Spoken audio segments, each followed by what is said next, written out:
नमस्कार, तुमचं स्वागत आहे चैतालीस किचन डायरीजमध्ये। तर आज आपण बनवूया मेंदू वडा म्हणजे सांबार वडा। तर तो खूप जणांचा फसतो, कधी फुटतो। तर आज सगळ्या ट्रिक्ससह मी तुम्हाला इथे सांगणार आहे।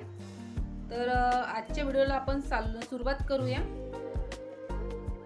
इथे आपण तुम्ही पाहू शकाल, मी उडदाची सोल डाळी म्हणजे उडदाची डाळ किंवा उडदाच्या डाळीचा सोल तो या मेजरमेंटनी 1 कप घेतलेला आहे। तर मी इथे 4-5 तास याला भिजून घेतला आहे आणि 4-5 तास भिजून घ्यावंच लागते।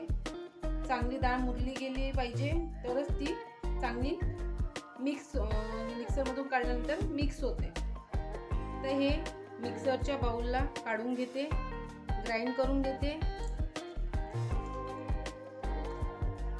जे आपलं चटणीचं पॉट असते, आपण ज्याच्यामध्ये चटणी ग्राइंड करतो त्याच्यामध्ये वाटून घ्यायची, म्हणजे एकसंध होते बिलकुल। आणि याच्यामध्ये पाण्याचा बिलकुलही वापर करायचा नाही, नाहीतर हे खूप पातळ होऊन जाईल मिश्रण। थोडं आपल्याला घट्टसरच पाहिजे वड्यांकरिता। आपण थोडी थोडी डाळ याच्यामध्ये ग्राइंड करून घेऊ।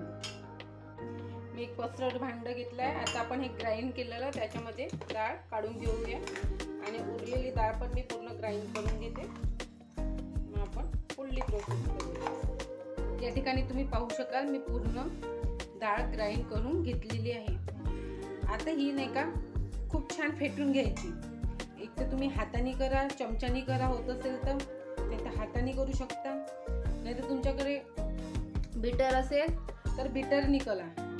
बीटरनी केलं तर अजून छान ग्राइंड होते, हे होते एकसंध होते ती, आणि तिच्यातले सगळे एअर निघून जाऊन ती डाळ हलकी होते। तर आता आपण हिला फेटून घेऊया। मी पसरट भांडं घेतलं इथे की आपल्याला हे चांगलं फेटता आलं पाहिजे।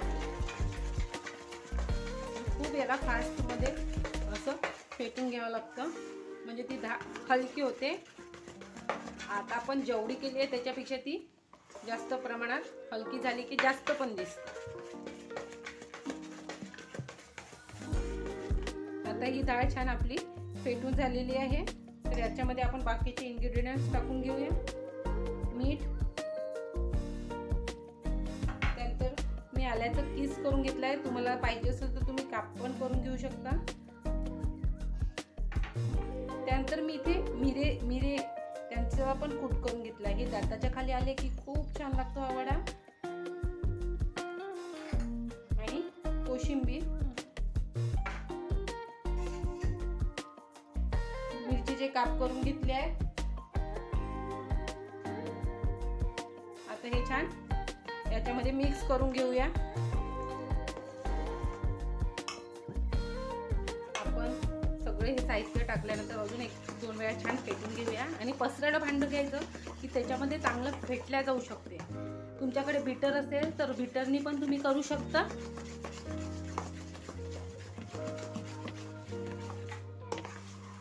आता पाहू शकाल आपली ते डाळ छान मिक्स झालेलं आहे सगळं साहित्य। तर आता आपण वडे करायला घेऊया।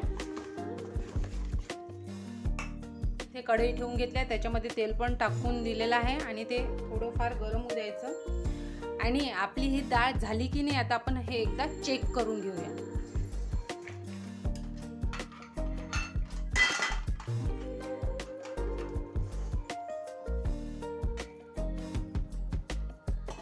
माझ्याजवळ इथे एका वाटीमध्ये मी पाणी घेतलं होतं।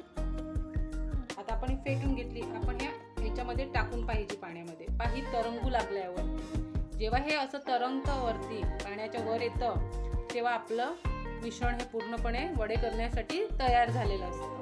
तर आता आपण इथे वडे करायला घेऊया। मी हाताला थोडं पाणी लावून घेतलं आणि त्यावर आपण जे बॅटर तयार केलं होतं ते छान थापून घ्यायचं गोल गोल। आणि नाहीतर तुम्ही वाटीवर पण करू शकता, मी वाटीवरचा पण दाखवते। पहिले आपण असं पाहून घेऊया। तर आपला वडा तयार आहे। आता आपण हा अलगद असा तेलात सोडायचा, म्हणजे तो फुटतही नाही आणि छान त्याच्यामध्ये तुटत पण नाही. बिलकुल हळूहळू मंद आचेवर होऊ द्यायचं वड्याला.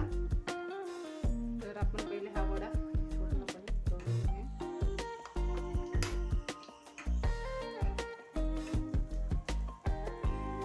तुम्ही पाहू शकाल हा छान फ्राय होऊन राहिलेला आहे एका साईडने.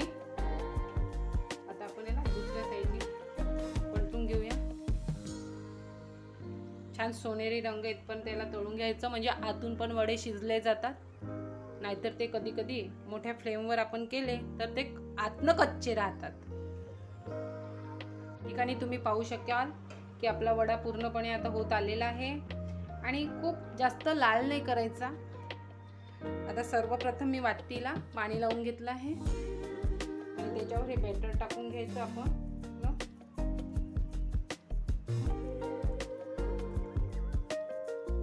आणि छान गोल करून घ्यायचं आणि मधोमध्ये थोडंसं छिद्र करून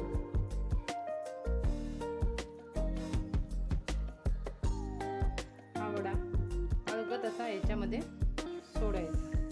तो आपोआपच वाटीचा सुटतो आणि आपल्या अंगावर पण उडत नाही आणि तेलामध्ये अलगद निघून पण जातो. तुम्ही आता इथे पाहू शकाल जो आपण वाटीने केला तो पण आता आपला फ्राय होत आलेला आहे. आपण याला आता दुसऱ्या साईडने पलटून घेऊया. आता इथे मी हे बाकीचे पण वडे असे तळून घेतलेले आहे छान.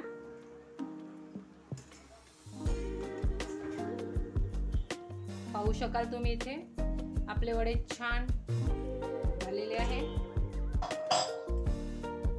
अशा जर ट्रिकनी जर तुम्ही केले तर जास्त पाण्याचा याच्यात वापर करायचा नाही. हाताला पण लावायचं नाही किंवा वाटीला लावत असाल तर वाटीने करत असाल तर वाटीला पण पाणी जास्त लावायचं नाही. याच्यासोबत खायला आपण हे चटणी करून घेऊया वड्यासोबत.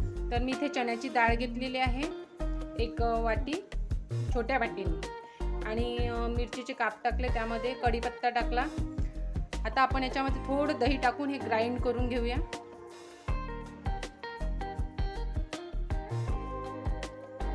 आपले गरमागरम मेंदू वडे तयार झालेले आहे. तुम्ही पाहू शकाल आत पण छान शिजल्या गेलेले आहे आणि त्याच्यासोबत चटणी केलेली आहे डाळीची. जर तुम्हाला माझा व्हिडिओ आवडला असेल तर लाईक करा, शेअर करा, सबस्क्राईब करायला विसरू नका. चैतालीस किचन डायरीजला.